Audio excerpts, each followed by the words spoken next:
At ito na nga mga boss, andito pa rin tayo sa Dictado Village 1 ng Barangay Market Area, Santa Rosa City, Laguna. Naalala ko rito dati ang daming batang naglalaro sa mga kalsadang ito. Tagu-taguan, patentero, moro-moro, luksong baka, tumbang preso. Meron pa kaya hanggang ngayon? O baka napalitan na ng cellphone, online games at TikTok ang dating ingay ng bawat hapon? Ayos lang naman, talagang nagbabago ang panahon. Pero aminin nyo, iba talaga ang saya noong dekada 90, hindi ba? Parang mas maraming tawanan, mas maraming kwentuhan, at mas maraming alaalang hindi nabubura. Sa ngayon ba kayo? Habang binabaybay natin ang lugar na ito, mapapansin mong maayos, tahimik, at parang bawat bahay ay may sariling kwento. May mga punong dati maliliit pa lang, ngayon ay malalaki na at nagbibigay na ng lilim. May mga bakanteng lote noon na pinaglalaruan ng mga bata, ngayon ay may bahay na. May pamilya nang nakatira at may mga bagong pangarap na nabubuo. Ganyan talaga ang buhay. Habang may nawawala, may bago ring dumarating.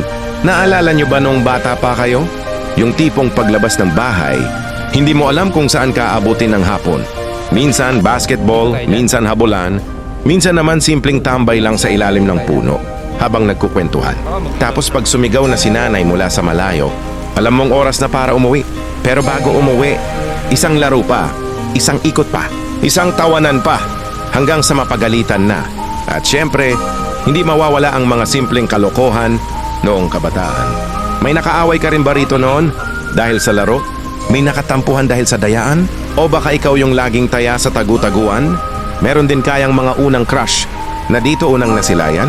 Mga lihim na sulatan, simpleng ngitian sa tapat ng bahay, o kaya'y kunwaring napadaan lang para makita ang taong hinihintay. Aminin nyo, may mga ganun din, hindi ba? Ngayon, habang umiikot tayo rito, parang bawat kanto ay may naiiwang alaala. Hindi man pareho ang kwento ng bawat isa, sigurado akong may isang lugar dito na kapag nakita mo, bigla kang mapapangiti at mapapasabi ng, dito kami dati. At yun ang pinakamagandang bagay sa pagbabalik sa mga lugar na minsan ang naging bahagi ng ating kabataan. Hindi lang natin binabalikan ang lugar, binabalikan din natin ang mga bersyon ng sarili nating masayahin, walang iniisip, at simpleng masaya lang sa buhay. Kayo mga boss, kung may isang alaala kayong gustong balikan noong bata pa kayo, ano iyon? Saan kayo madalas tumambay? Ano ang pinakamasayang laro o pinakamatinding kalokohan na hanggang ngayon ay hindi nyo pa rin makalimutan?